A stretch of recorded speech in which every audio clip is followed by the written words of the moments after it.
Yo, today I've got a review of the new Quavo and Takeoff album, Only Built for Infinity Links. Now, this may be a little bit of a shorter review compared to what I usually do, but there is a reason behind this. I think there's genuinely nothing to review about this project. Nothing. And I'm gonna be honest with y'all straight away, if y'all like this album, then good for you, you know? Hey, that's nice, you get some new music that you like. But in my opinion, this album is really boring. There's nothing to really write about it. I can't really sit down and write a full review for it. This is going off the top of the head. So I'll just talk about how I feel about it. Offset has just left the group, and honestly, I didn't really know if that was gonna hurt them. Offset was my least favorite member anyways. I prefer Quavo and Takeoff over him, and Offset has gone to do his own thing, which I don't like either. If I referred to them as migos throughout the video, I'm sorry, but it's just kind of, you know, it's stuck in my head. But yeah, Quavo and Takeoff did release this on their own, Only Built for Infinity Links. It's based on the name for Only Built for Cuban Links by Raekwon, and it's 18 tracks long, and it's a collection of trap songs. I've been a fan of Migos' music in the past. I really like Culture 1. I think it's a trap classic. Culture 2 is definitely the weaker project, but it still has some solid hits on it. And Culture 3 is by far, I think, the weakest project of the trilogy. I thought it was just it was okay. And now we have this. And honestly, I've been seeing people hype this up on the internet saying, oh, it's actually one of their better projects after Culture 1, to come out after Culture 1. And I don't feel that way. If anything, I think this might be their worst project. And not because there's anything really bad happening, it's just really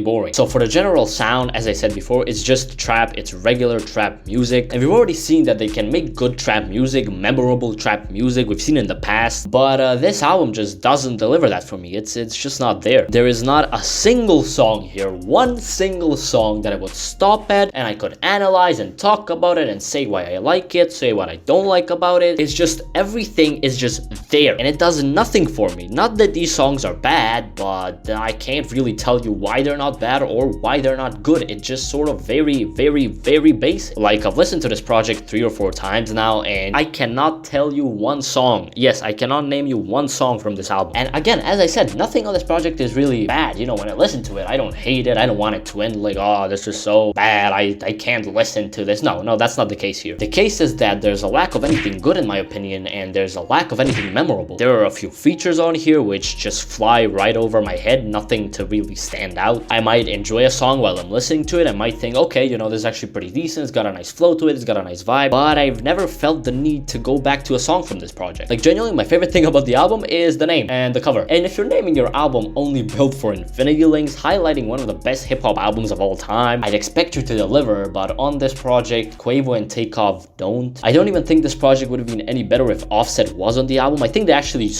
held their own without Offset. But yeah, I can't even explain why this project doesn't just click for me, you know? I think it may be because there's not much variety to it. All the songs mesh into one big blob, one big song for me. Lyrics wise, it's the same as what we've seen from the Migos before, which again is fine. I expect this from them. They've done this sound very well before in the past. They've proven that they can execute the sound very well. But on Only Built for Infinity Links, nothing sparks anything in me. I would listen to it if someone turned it on, but I wouldn't ask, hey, what's the name of this track, or really even pay attention to what's going on. It's a really uninteresting project. No ideas happen here or are presented that would get me interested in listening to it. The one lyric I remember from this album was about Sweetie, which, I mean, that was all over Twitter. That's why I know about the lyrics. Fuck my dog behind my back, but I ain't stressing. You wanted the game, you should have just said it, we would have blessed it. But everything else, it just kind of, you know, went in one ear, went out the other ear. It's just, nothing stuck with me. Nothing, absolutely nothing. I don't have any words to review this. I've never felt this way about an album before. I don't even know what to rate it. As I'm recording this, I kind of still don't know what I'm gonna give this project. I think the runtime 1 hour is a bit on the long side for a trap album. If you're gonna do something as basic as this, you might as well keep it short, and 18 tracks could be potentially the reason why I feel the way I do feel about this album. 18 songs of the same subgenre of music, that can definitely for sure get repetitive. And that's all I have to say about this album. I don't know if Quavo and Takeoff are gonna do any more music, but I'd like to see them present some more interesting ideas, because I know they can. They've done it before. Culture 1 was really ahead of its time, I think. Like Bad and Bougie, come on, you thought it was left off, Bad and Bougie? But almost like every song on Culture 1 just sounds like it has its own aura around it. On this project, no song feels like that. I feel very neutral about this record. I think I'm just gonna give it a very light 5. I don't know what to rate it. It's not the worst thing I've ever heard, but it's definitely not memorable or the best thing I've ever heard, that's for sure. But yeah, that's my review of this album. If you liked it, tell me why. Please tell me. And if you didn't, also tell me why. I'm looking to hear you guys' opinions. Please make sure you like and subscribe. That will mean so much to me as it will help push push my video and my channel into the YouTube algorithm. But yeah, I guess I'll see you guys next time. Peace.